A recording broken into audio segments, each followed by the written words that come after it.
സംസ്ഥാനത്ത് സ്വർണ്ണവില 1,00,000-നടുത്ത് എത്തി നിൽക്കുന്ന സാഹചര്യമാണുള്ളത്.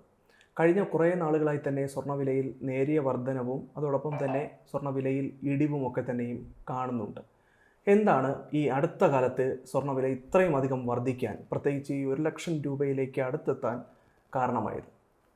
1,00,000 രൂപയിലേക്ക് അടുത്തെത്തുകയല്ല. ചില എന്താ പറയുക, ഇതിനകത്തെ സ്റ്റോക്ക് ഈ ഗോൾഡിൻ്റെ മാർക്കറ്റ് വിപണിയുമായിട്ട് ബന്ധപ്പെട്ട് പ്രവർത്തിക്കുന്നവർ പറയുന്നത് 1,00,000-ൻ്റെ മുകളിൽ 2026-ലേക്ക് സ്വർണത്തിൻ്റെ വില പോകും എന്നാണ് പറയുന്നത്. അത് പക്ഷേ നമുക്കൊന്ന് നോക്കി കാത്തിരുന്ന് കാണാം. കാരണം എന്താണെന്ന് വെച്ചിട്ടുണ്ടെങ്കിൽ 1947 ഇന്ത്യ സ്വാതന്ത്ര്യമാകുന്ന സമയത്ത് സ്വർണത്തിൻ്റെ വില വെറും 48 രൂപയായിരുന്നു ഒരു പവൻ സ്വർണത്തിൻ്റെ വില. ആ സ്വർണത്തിൻ്റെ വിലയാണ് ഇപ്പോൾ മിസ്റ്റർ അഭിജിത്ത് പറഞ്ഞല്ലോ, 1,00,000-ന് അടുത്തെത്തിയിരുന്നു എന്ന്. അതെന്നായിരുന്നു? ഒക്ടോബർ 18-നായിരുന്നു. എത്രയായിരുന്നു അന്ന് സ്വർണത്തിൻ്റെ വില? 99,280 രൂപ വരെ സ്വർണത്തിൻ്റെ വിലയെത്തി. അന്ന് രാവിലെ 98,640 തുടങ്ങിയതാണ്. 98,640 തുടങ്ങിയ വില ഡിസംബർ 18-ന് ഉച്ചയായപ്പോഴേക്കും 99,280 എത്തിച്ചേരുന്നു. പക്ഷേ പിന്നെ അത് അതേ ദിവസം തന്നെ വീണ്ടും സ്ലൈഡ് ഡൗൺ ചെയ്ത് താഴേക്ക് പോയി. എന്തുകൊണ്ടാണ് സ്വർണത്തിൻ്റെ വില ഇങ്ങനെ? എല്ലാവർക്കും അത്ഭുതം തോന്നാവുന്ന കാര്യമാണ്. നമ്മൾ ഒരുപാട് പ്ലാറ്റിനം, അത് ഇത് എന്നൊക്കെ പറഞ്ഞ് സ്വർണത്തേക്കാൾ വില കൂടിയതാണ് പ്ലാറ്റിനം. രത്നങ്ങൾ സ്വർണത്തേക്കാൾ വില കൂടിയതാണ്. പക്ഷേ സ്വർണത്തിൻ്റെ വിലയാണ് എപ്പോഴും ഇങ്ങനെ ഉയർന്നുകൊണ്ടിരിക്കുന്നത്. എന്നിട്ട് ഉയർന്നുയർന്ന് ഒരു പരിധിയിൽ എത്തിക്കഴിഞ്ഞിട്ട് പതുക്കെ ചാടും താഴേക്ക്, വീണ്ടും അത് ഉയരും. അങ്ങനെ നമ്മളൊരു വിലപിടിപ്പുള്ള വസ്തു അങ്ങനെ. അപ്പം എന്തുകൊണ്ടാണിത്? അതായത് ഏറ്റവും മൂല്യവത്തായ വസ്തു എന്നത് മാത്രമല്ല, വജ്രവും ഒക്കെ അതിനേക്കാൾ മൂല്യമുള്ളതാണ്, പ്ലാറ്റിനം ഒക്കെ. പക്ഷേ ഇതിൻ്റെ ഉള്ളൊരു പ്രത്യേകത എന്ന് പറഞ്ഞാൽ ആരും വാങ്ങിക്കുകയും കയ്യിൽ വയ്ക്കുകയും ചെയ്യും.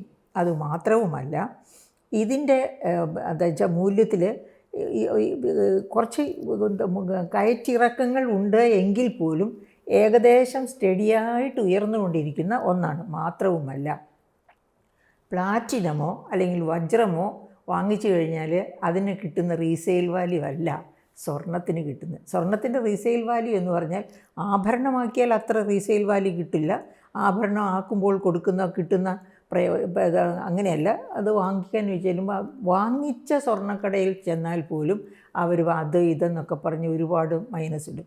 പക്ഷേ യഥാർത്ഥത്തിൽ സ്വർണം കോയിൻസായിട്ടോ ഒക്കെ നമ്മൾ ബാറുകളായിട്ടോ ഒക്കെ വാങ്ങി വെച്ചാൽ ആ സ്വർണത്തിൻ്റെ വില താഴേക്ക് പോകില്ല, സാധാരണ മുകളിലേക്ക് പോകും എന്നതിൻ്റെ തെളിവാണല്ലോ 48 രൂപയിൽ നിന്ന് 99,280 രൂപയിൽ എത്തിയെന്ന് പറയുമ്പോൾ. അപ്പം അങ്ങനെയുള്ള ആ ഗോൾഡിൻ്റെ പ്രത്യേകത എന്ന് പറയുന്നത് സാധാരണ മനുഷ്യർക്ക് ഇൻവെസ്റ്റ് ചെയ്യാവുന്ന അവനവൻ്റെ അധിക ധനം, അതായത് ആവശ്യം കഴിഞ്ഞ് സൂക്ഷിച്ചു വയ്ക്കാവുന്ന ആ അധിക ധനം സൂക്ഷിച്ചു വയ്ക്കാനായിട്ട് പല മാർഗങ്ങളുണ്ട്. ഒന്ന്, ഭൂമിയിൽ നിക്ഷേപിക്കാം. രണ്ട്, മറ്റ് കറൻസികളിൽ, അതായത് വിദേശ കറൻസികൾ, ഒരു രാജ്യത്തിൻ്റെ കറൻസിയേക്കാൾ മൂല്യവത്തായ മറ്റ് കറൻസികളിൽ സൂക്ഷിക്കാം.